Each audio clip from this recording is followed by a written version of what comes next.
नमस्कार दोस्तों, स्वागत है आपका संस्कृत आराधना चैनल पर। और आज हम बात करेंगे महान साहित्यकार महाकवि कालिदास जी के विषय में। उससे पहले मैं शुरुआत करूं, उससे पहले हमारे चैनल को सब्सक्राइब ज़रूर कर लीजिए और लाइक कमेंट करके ज़रूर हमें बताएं कैसी वीडियो आपको लग रही है। और अन्य भी अगर जानकारी आप जानना चाहते हैं तो बिल्कुल हम आपको देंगे, तो कमेंट बॉक्स में वो हमें बताते रहें। एक विशेष जानकारी आपके लिए और विशेष उपहार आपके लिए हमारे पास है, तो आप उसको मैं वीडियो के अंत में बताऊंगी। तो सबसे पहले आप पूरा वीडियो देखिए और मैं उस उपहार के विषय में, विशेष जानकारी के विषय में आपको बताऊंगी बाद में। आइए चलते हैं कालिदास जी के विषय में, जानते हैं। कालिदास जी का जन्म विवादित है और लगभग जो विद्वान हैं वो 5वीं शताब्दी के आसपास इनको मानते हैं। और विवादित मतों में विशेषकर 5वीं शताब्दी का ही उल्लेख अधिक मिलता है। वैसे तो सबका अपना अपना अलग अलग मत है। कालिदास जी बहुत प्रसिद्ध साहित्यकार रहे हैं और इन्होंने अभिज्ञान शाकुंतलम नाटक लिख करके विश्व प्रसिद्धि हासिल की है। उस समय पर इनका अभिज्ञान शाकुंतलम नाटक इतना प्रसिद्ध हुआ कि इसको विश्व ख्याति प्राप्त हुई। और ये जो अभिज्ञान शाकुंतलम है, ये यूरोपियन भाषा में भी कई बार अनुवाद किया गया, कई भाषाओं में अनुवाद इसका हुआ। तो ये विश्व प्रसिद्ध नाटक के रूप में जागृत हुआ। तो महाकवि कालिदास का नाम ऐसे स्वर्ण अक्षरों में लिखा जाने लगा कि ये बहुत बड़े कवि हैं भारत के, जिन्होंने इस तरह का नाटक प्रचलित किया कि वो उस पर फिल्में भी बनने लगी, उस पर नाट्य क्रियाएं भी होने लगी और इसको मंच पर उतारा गया। इसके ऊपर और भी अन्य टीकाएं, कथाएं आने लगी, कपोल कल्पित बातें भी होने लगी। इस तरह का नाटक इन्होंने लिखा। और इस नाटक में शकुंतला और दुष्यंत और शकुंतला के प्रेम की कहानी है, जो कि एक एक शब्द में वर्णित है। और इसके शकुंतला नाटक के 444 के नाम से भी ये प्रसिद्ध है। इसका चौथा जो सर्ग है और उसमें भी 4 श्लोक बहुत प्रसिद्ध हैं। तो ये बहुत प्रसिद्ध नाटक है। दूसरा इनका जो फेमस हुआ है वो मेघदूत बहुत ही फेमस हुआ है, जो कल्पना शक्ति जिसमें बहुत कूट कूट के भरी हुई है जिसे कहते हैं। और अभिव्यंजनावाद, भावाभिव्यंजना शक्ति से वो ओतप्रोत है नाटक। तो मेघदूत में भी इनको वो खंड काव्य है, तो रीति काव्य भी कहा जाता है मेघदूत को। तो मेघदूत इनका बहुत प्रसिद्ध हुआ, जिसमें यक्ष यक्षिणी के प्रेम की कहानी है। मेघ संदेश लेकर के जाते हैं, ये कथा उसमें वर्णित है। तो इनकी जो रीति है वो वैदर्भी रीति है। वैदर्भी रीति में इन्होंने बहुत प्रसिद्धि हासिल की है। और इनका जो प्रशंसा के रूप में अगर देखा जाए तो बाण भट्ट जी ने भी इनकी बहुत ही प्रशंसा अपने हर्षचरितम में की है। और सूक्तियों की प्रशंसा भी इन्होंने बहुत अधिक की है। और भाषा की अगर बात करें तो संस्कृत और प्राकृत भाषा इनकी विशेष भाषा रही है। और इसमें इनकी जो पत्नी का नाम था वो विद्योत्मा था। इनकी पत्नी का नाम विद्योत्मा था, जिनके ऊपर इन्होंने विद्या प्राप्त की। और जिनके बाद विवाह होने के पश्चात इनका पूरा जीवन में ही परिवर्तन हो गया। ये क्या थे और क्या बन गए, वो सब विद्योत्मा की कहानी के ऊपर है कि विद्योत्मा से इनको कैसे कैसे शिक्षा हुई या इनको क्या बात लगी या ये आगे बढ़े। वो भी इनकी विवाह की कहानी भी हम आपको सुनाएंगे। उससे पहले देख लेते हैं इनका समय। कुछ कुछ इतने सारे मत हैं कि इनका जो समय काल है वो निर्धारित नहीं किया जा सकता। कुछ लोग मानते हैं कि ये प्रथम शताब्दी में है, कोई कुछ लोग मानते हैं कि ये द्वितीय शताब्दी से हैं, कुछ लोग कहते हैं कि ये तृतीय शताब्दी से है, चतुर्थ शताब्दी से है, पंचमी शताब्दी से है या षष्ठी शताब्दी से है।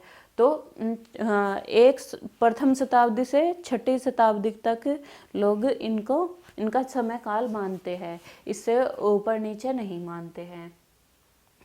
तो जो द्वितीय शुंग शासक रहे हैं, अग्निमित्र को नायक बनाकर मालविका अग्निमित्र इन्होंने रचना की है। जो द्वितीय शुंग शासक रहे हैं अग्निमित्र, जिनका शासनकाल 170 ईसा पूर्व था, इनको प्रथम शताब्दी में माना जाता है।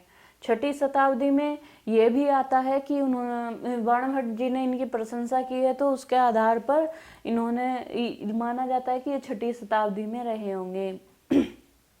हर्षचरित्र में उनका उल्लेख मिलता है। इसी काल के पुलकेशिन द्वितीय के एकोल अभिलेख में भी इनका मतलब छठी शताब्दी के एहोल अभिलेख में भी इनके बारे में जानकारी प्राप्त होती है या लिखा गया है। ये विक्रमादित्य के 9 रत्नों में से एक थे। विक्रमादित्य के दरबार में 9 रत्न माने जाते हैं। ऐसा कहा जाता है कि उनके यहाँ पे 9 रत्नों की रत्न जो लोग थे, जो विश्व प्रसिद्ध थे या सब थे, उनमें से एक कवि के रूप में जो थे वो कालिदास जी थे। प्रथम शताब्दी के मत के अनुसार जाना जाता है कि उज्जैनी के जो राजा थे विक्रमादित्य के शासन समकालीन ये रहे, और इन्हीं विक्रमादित्य ने ईसा पूर्व 57 शताब्दी में इन्होंने विक्रम संवत की स्थापना की और विक्रम संवत चलाया। तो इसलिए माना जाता है कि ये शायद प्रथम शताब्दी के आसपास रहे होंगे, क्योंकि इनका जो विक्रमो उर्वशीयम नाटक है उसमें जो नाटक का जो नायक है वो पुरूरवा है, और पुरूरवा को नाम परिवर्तन करके इन्होंने विक्रमो उर्वशीयम नाटक का नाम रखा, विक्रमो उर्वशीयम, जबकि उसका जो नायक है वो पुरूरवा है। तो इसलिए इस बात को भी यह बल मिलता है कि ये प्रथम शताब्दी के में रहे होंगे। आगे जो मत आता है वो चतुर्थ शताब्दी का अधिकांश मत आता है। तो प्रोफेसर कीथ ने व अन्य इतिहासकारों ने चंद्रगुप्त विक्रमादित्य और उनके अधिकारी कुमारगुप्त से इनके मतलब कुमारगुप्त के दरबारी में होने के कारण इनको चतुर्थ शताब्दी में माना जाता है कि ये उनके दरबारी कवि थे, तो इसलिए ये चतुर्थ शताब्दी में भी माना जाता है। इनका जो जन्म स्थान है वो उसमें भी बहुत सारे विवाद है, उसमें भी अलग अलग चीज़ें हैं। जन्म स्थान में इनको उज्जैन का भी माना जाता है कि ये उज्जैनी में जन्म हुआ इनका। कुछ लोग इनको कविल्ठा रुद्रप्रयाग उत्तराखंड में भी मानते हैं। कहा जाता है कि ये जब इनके कहानी में जब कहा जाता है कि विद्योत्मा ने इनको निकाल दिया था, उसके बाद ये रुद्रप्रयाग आए और वहीं पर इन्होंने देवी की आराधना की और काली की आराधना की, और उसके बाद इनको यहीं पे ज्ञान प्राप्त हुआ। इनके नाम से यहाँ पे कोई स्थान भी बनाया गया है रुद्रप्रयाग में, जो इससे साबित होता है कि ये यहाँ पे रहे होंगे, ऐसा कहा जाता है। दूसरी चीज़ें हैं, कोई इनको बिहार का भी मानता है, कोई इनको उड़ीसा का भी मानता है। कहा जाता है, ये भी सुनने में है कि इनकी जो मृत्यु थी वो मृत्यु श्रीलंका में हुई है। ये भी एक लेकिन इस विषय पर विद्वान मौन है, उस पर किसी ने कुछ कहा नहीं। कुछ विद्वानों का मत है कि इनकी मृत्यु जो है वो श्रीलंका में हुई। अगर इनकी हम कीर्तियों की बात करें तो इनके नाटक 3 हैं, कुल मिलाकर इनकी 7 कीर्तियां हैं। जिनमें नाटक 3 है, अभिज्ञान शाकुंतलम, विक्रमो उर्वशीयम, मालविका, अग्निमित्रम। महाकाव्य 2 है, रघुवंश महाकाव्य और कुमार संभव महाकाव्य। खंड काव्य में भी 2 है, मेघदूत जो रीति काव्य है और ऋतु संहार भी इनका खंड काव्य है। अभिज्ञान शाकुंतलम में शकुंतला और दुष्यंत और शकुंतला के प्रेम की कहानी है, जिसमें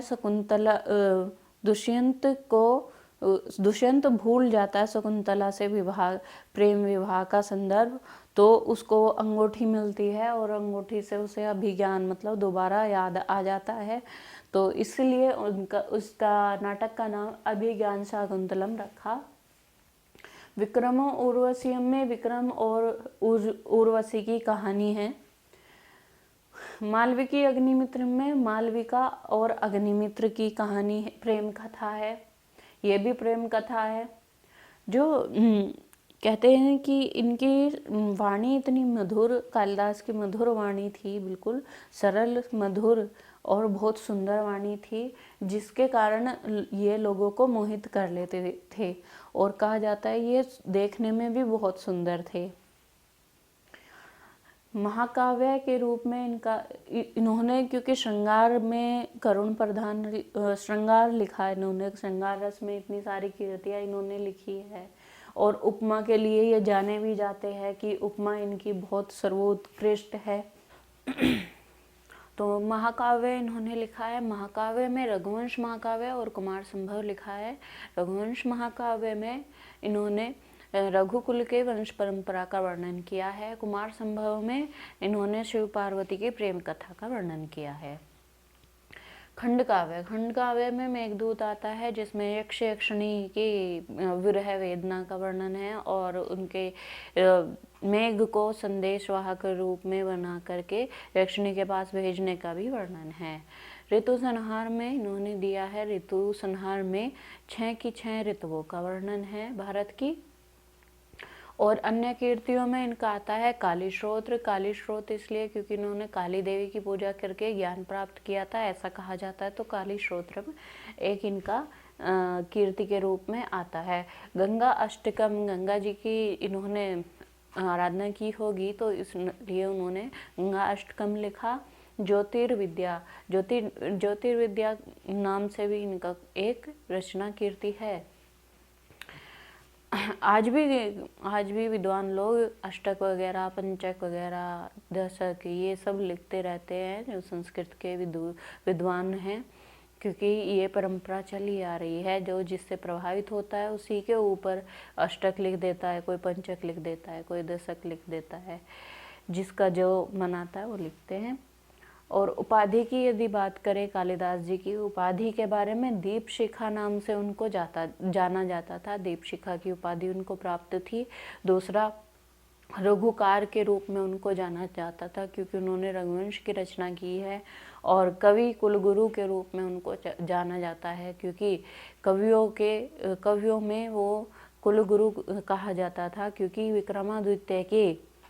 विक्रमादित्य के दरबारी कवि थे वे, तो इसलिए कवि कुलगुरु की उपाधि भी उनको प्राप्त थी। और उनके जो उनके 9 रत्न थे, 9 रत्नों में से एक महाकवि कालिदास का भी नाम आता है। कविता कामनी विलास से भी इनको जाना जाता है, यह भी उपाधि उनको प्राप्त थी। और उपमा सम्राट भी इनको कहा जाता है, क्योंकि उपमा सम्राट इसलिए कहा जाता है, इन्होंने बहुत अच्छी उपमाएं अपने काव्य में दी है, अपने नाटकों में बहुत अच्छी उपमा दी है, तो उपमा के रूप में भी इन्होंने बहुत अच्छा काम किया है। तो उपमा सम्राट के रूप में इसलिए भी इनको जाना जाता है।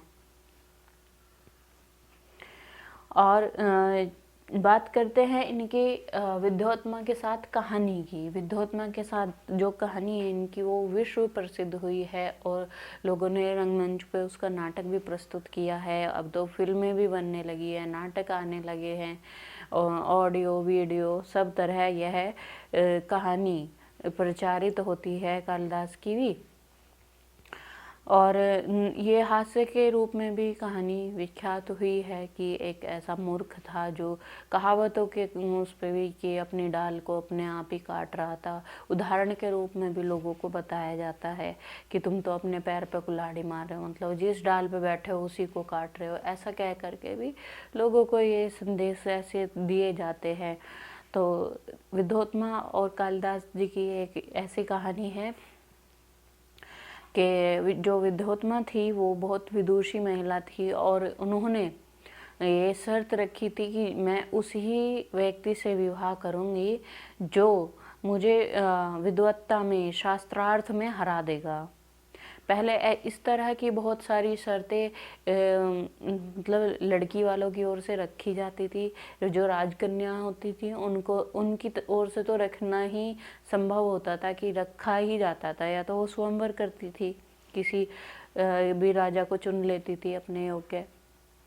अधिकांश स्वयंवर ही रचा जाता था, या कोई ऐसी शर्त रख दी जाती थी कि यदि ये शर्त वो कोई स्वीकार करेगा या ऐसा करके दिखाएगा तो हम उससे उसकी अपनी कन्या का विवाह कर देंगे। इसी तरह से विद्योत्मा ने भी एक शर्त रखी कि जो शास्त्रार्थ में मुझे हरा देगा उससे मैं विवाह कर लूँगी।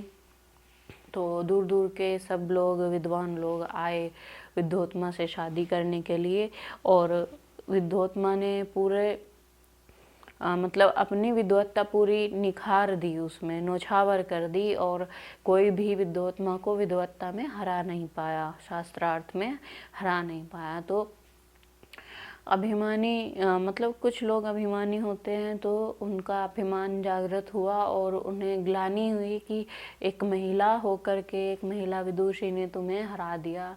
और तो वो आज भी जैसे महिलाओं को बहुत सारा सम्मान दिया जाता है, सब कुछ, अब तो फिर भी बहुत सारी महिलाएं बहुत सारा काम करने लगी हैं, आगे जाकर के नाम रोशन करने लगी हैं। लेकिन आज भी कुछ घरों में महिलाओं को ज़्यादा इम्पोर्टेंस नहीं दी जाती है, उनको दबा करके रखा जाता है। लेकिन फिर भी अब तो हमारे देश में तो खैर, हमारे देश में तो बहुत सारी चीज़ें अच्छी हो गई है।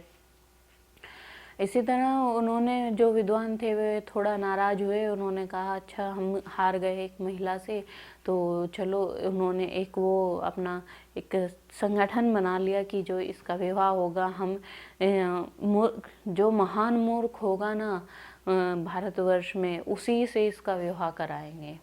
ऐसा सोच करके वो लोग निकल पड़े कि जो सबसे महान मूर्ख होगा उसको ढूंढ करके लाएंगे और इनका विवाह रणनीति के तहत इनका विवाह करा देंगे।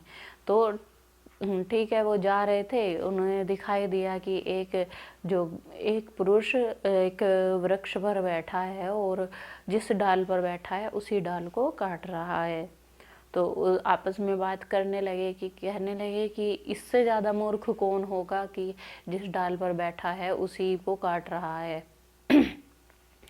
तो बोले कि चलो इसको नीचे उतारते हैं, इसी को लेकर के चलते हैं। तो उसने कहा कि नीचे आओ। तो कालिदास ने कहा कि नहीं आऊँगा।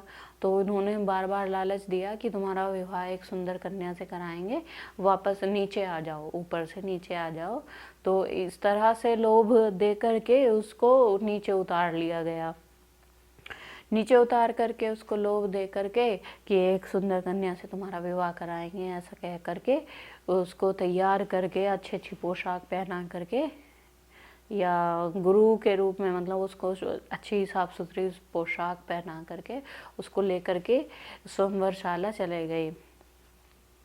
वहाँ जा कर के विद्योत्मा के सामने उनको खड़ा कर दिया, बोले कि हमारे जो गुरुदेव हैं वो मौन की अवस्था में हैं और ये इशारों से ही बात करेंगे। उसको पहले समझा दिया कि तुम्हें कुछ नहीं करना है, तुमको सिर्फ इशारा करना है और जो बोलना है हम लोग बोलेंगे, तुम चुप रहना। तो विद्योत्मा ने सोचा अच्छा चलो कोई नहीं, मौन है, तो मौन की अवस्था में उसने बात करना प्रारंभ किया। तो विद्योत्मा, यहाँ से कुछ हास्य बातें चल पड़ती है कहानी में। विद्योत्मा ने कहा एक एक करके ऐसे इशारा किया, तो उसने सोचा, कालिदास ने सोचा कि ये बोल रही है कि तेरी एक आंख फोड़ दूंगी, एक आंख में फोड़ दूंगी। तो उसको मन ही मन गुस्सा आया, तो उसने कहा कि नहीं, अच्छा तू मेरी एक आंख फोड़ेगी तो मैं तेरी 2 आंख फोड़ूंगा, ऐसे करके इशारा कर दिया। तो जो शिष्य थे, शिष्य के रूप में जो बनाए गए थे, वो बोलने लगे कि आपने कहा ब्रह्म एक है, लेकिन जो हमारे गुरुदेव है वो दूसरी दृष्टि से देखते हैं। वो कहते हैं ब्रह्म एक है, लेकिन वो ब्रह्म अकेले अपनी सत्ता को व्यक्त नहीं कर सकते, इसलिए किसी दूसरे की आवश्यकता पड़ती है, इसलिए दूसरे से ही वो पूर्ण होते हैं। क्योंकि हमें पता है ब्रह्म एक है, तभी ना वो हमें इनका जो व्याख्यान है वो सब पता चल रहा है। अगर हम लोग ना होते तो ब्रह्म की सत्ता का क्या वो होता महत्व। तो इसलिए वो इस तरह की बात करके उसको घुमा दिया। फिर आगे विद्योत्मा कहती है कि चलो कोई बात नहीं, आगे बहुत सोच विचार के प्रश्न करती है कि अब की बार क्या होना चाहिए, अब की बार होना चाहिए ये। उसने ऐसा कर दिया विद्योत्मा ने। तो उधर से उसने सोचा कालिदास ने कि अच्छा ये बोल रही है कि तेरे को थप्पड़ मारूंगी, तो अच्छा मैं क्या कम हूँ, मैं तेरे को घुसा मारूंगा, ऐसा बोल करके मन ही मन वो यूँ करता है। तो ऐसा करने से फिर वे जो शिष्य होते हैं वो बोलते हैं कि आप कहते हो कि 5 तत्वों से, मतलब 5 तत्व ही मूल हैं। तो वो हमारे जो गुरुदेव हैं वो बोल रहे हैं कि 5 तत्व अपने आप में कुछ नहीं है, अगर ये सब एक साथ हो जाते हैं तो ही सृष्टि की रचना होती है। तो विद्योत्मा हाथ जोड़ लेती है, वो हार मान लेती है इतना कहते ही, और उसकी शादी विद्योत्मा के साथ कर दी जाती है, ऐसा कहा जाता है। और जब ये दोनों शादी हो जाती है तो शादी होकर के अपनी कुटी में लेकर के जाता है। तो छोटी सी कुटिया थी, उसमें लेकर के गया विद्योत्मा को रात में। जब दोनों एक साथ थे रात में, तो एकदम से ऊँट की आवाज़ आई। तो विद्योत्मा बोली कि एतत् किम। तो कालिदास ने कहा ये तो ऊँट है। तो सीधा सीधा जवाब दे दिया विद्योत्मा, समझ गई तुरंत कि ये तो मतलब ये तो विद्वान नहीं है, तो एक सामान्य सा मूर्ख व्यक्ति है। तो उसको निकाल देती है, बोले कि घर जब ही आना जब विद्वत्ता हासिल कर लो, विद्या प्राप्त कर लो, संस्कृत में विद्या पूर्ण तरह से प्राप्त हो जाए तो ही वापस आना, नहीं तो नहीं आना। तो इसलिए कहा जाता है कि कालिदास उसके बाद रुद्रपुर में गए और रुद्रपुर में काली की तपस्या की, काली माँ की, और वहाँ से ही उनको ज्ञान प्राप्त हुआ। वहीं से वो फिर विद्वान के रूप में आगे आए। तो वहाँ से फिर अपने घर वापस आए। तो उसने दरवाज़ा खटखटाया कालिदास ने। तो उन्होंने विद्योत्मा से कहा कि कपाट उद्घाटम सुंदरी, कपाटम उद्घाटम सुंदरी बोलते ही वहाँ से इसने विद्योत्मा ने कहा तुरंत अंदर से कि अस्ति कश्चित वाग विशेष, कि कोई विद्वान आया लगता है। तो इतना शब्द, प्रथम शब्द विद्वान के रूप में, मतलब जब कालिदास विद्वान बन के आए, प्रथम शब्द उन्होंने अस्ति कश्चित वाग विशेष सुना, तो उसी से तीन काव्यों की रचना कर दी है, जिसमें कि कुमार संभव आता है। कुमार संभव के प्रथम श्लोक का जो प्रारंभ होता है वो अस्त्युत्तरम उत्तरस्याम से होता है, अस्ति उत्तरश्याम दिशि से प्रारंभ होता है कुमार संभवम का श्लोक। और मेघदूत का जो श्लोक है वो कश्चित कांता से शुरू होता है। और रघुवंश का जो प्रथम श्लोक है वो वागार्था विव से शुरू होता है। तो उनके अस्ति कश्चित वाग विशेष का यह परिणाम रहा कि 3 रचनाएं, महान 3 रचनाएं कालिदास जी ने कर दी। मैंने शुरू में आपसे कहा था कि आपके लिए एक अच्छा सा एक मैसेज है उपहार के रूप में। वो ये है दोस्तों कि जो हम वीडियो बना रहे हैं, जो वस्तुनिष्ठ प्रश्नों की जो वीडियो आ रही है हमारे चैनल पर, उसका आपको PDF भी प्राप्त हो जाएगा। जब आप हमारी पूरी वीडियो देखेंगे और उसमें अगर आपको लगेगा कि ये बहुत इम्पोर्टेंट क्वेश्चन है और परीक्षा में उनमें से 88% आएगा और इधर उधर थोड़ा बहुत हो सकता है, लेकिन 100% तो उसमें से ही आना है। तो इसलिए अगर किसी को PDF वो चाहिए तो हमें कमेंट बॉक्स में ज़रूर लिखें और हमारी वीडियो देखते रहें, लाइक करते रहें, आगे शेयर करते रहें, और जिसने अभी तक सब्सक्राइब नहीं किया है वो सब सब्सक्राइब भी करते रहे। धन्यवाद।